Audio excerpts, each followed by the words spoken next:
I'm Deronda. Today, I'm going to show you how to make these old-fashioned lemon bars, a perfect dessert for this spring season. The ingredients you're going to need for the base of these lemon bars is 1 cup of all-purpose flour, 1/3 cup of sugar, and 1/2 cup of butter at room temperature. It can be salted or unsalted. For the filling part, you're going to need 2 tablespoons of all-purpose flour, 3/4 of a cup of granulated sugar, 1/4 teaspoon of baking powder, 1 teaspoon of fresh lemon zest, and I'm going to show you how to do it here with a fresh lemon. And then we're going to need 3 tablespoons of fresh lemon juice and 2 large eggs at room temperature. I've got about 2 tablespoons of powdered sugar here because I love to dust the top of my lemon bars with powdered sugar. I'm going to start by creaming this sugar and our butter together. Add your butter to a medium mixing bowl, and as you can see, I've got a lot of softness on that butter. And if you need to hurry this along, you can nuke it in your microwave 3 to 5 seconds at a time. Add your sugar. That was the 1/4 cup of sugar. Heat this on high for 5 to 7 minutes. All right, after 10 minutes, let me turn off my timer. You've got this lovely, creamy butter and sugar. We're going to start adding that 1 cup of flour in a little at a time. Start on low and mix it in with your butter and sugar. Once you can no longer see the flour, we're going to add another 1/3 of our 1 cup of flour. And remember to continue scraping down the sides of the bowl as you go. Next, we're going to add all the rest of our 1 cup of flour.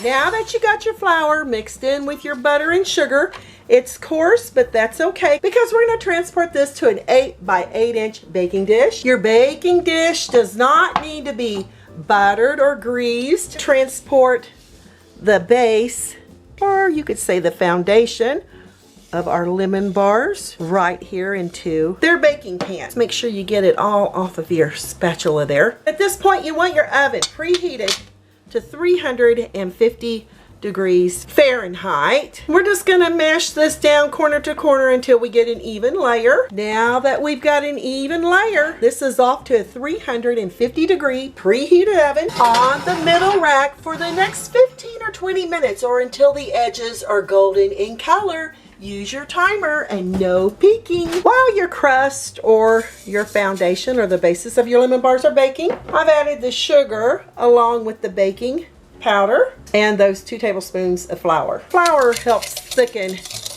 the filling as it bakes. And we're going to just incorporate these 3 ingredients well with a whisk. That looks great. Next, we're going to add both eggs.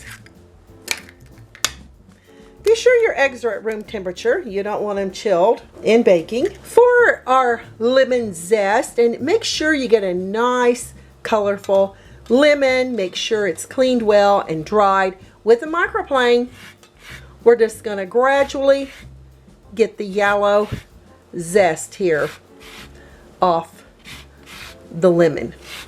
Don't go too deep because when you get into the white part, it's going to start getting bitter on you. We're looking for about 1 teaspoon. That smells so yummy. That looks perfect. After you zest your lemon, cut it in half. If you want, just go ahead and use a fork to squeeze out your lemon juice.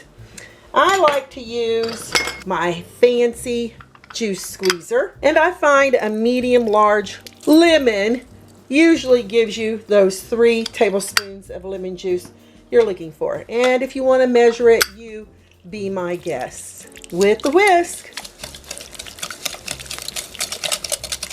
gradually stir these ingredients until they're well blended. This can sit here on the countertop until we're ready to add it to the top of our baked crust. Now that we've got a golden touch of brown around the edges of our crust, add the lemon filling. Be sure to give it a little whisk before you add it so you can get all your ingredients well distributed. Pour it right over the crust. Lovely. Smells so delicious. And if you have any here on the side, go ahead, wipe it off because you don't want that burning as your lemon bars bake. This is back in that 350-degree preheated oven on the middle rack for an additional 10 to 15 minutes or until just set and golden. Use your timer and no peeking. Lemon bars have baked, and I'm going to let them cool down here in their pan for at least 30 minutes to an hour. If you don't let them cool down, the bottom of your lemon bars will crumble, and that's something you definitely want to avoid. After cooling, I took a serrated knife. That's with the little teeth on there. I made 9 individual squares. When you cut, you want to be sure you cut deep down into the bottom. With a fork, it's easy to get that first piece out with the fork. And there you've got your lovely, delicious lemon bars. And here, you've got to just be informal. Give it a lovely little try. A punch of lemon flavor. That crust on the bottom and that custard lemon filling is absolutely fantastic. Add the powdered sugar to your old-fashioned lemon bars if you wish. That looks absolutely scrumptious. You won't be disappointed in these old-fashioned lemon bars. Give me a thumbs up, leave me a comment, hit that notification bell to be the first to get my new YouTube food videos. Thanks a million for watching. Stay safe, and I'll catch you lovely people later.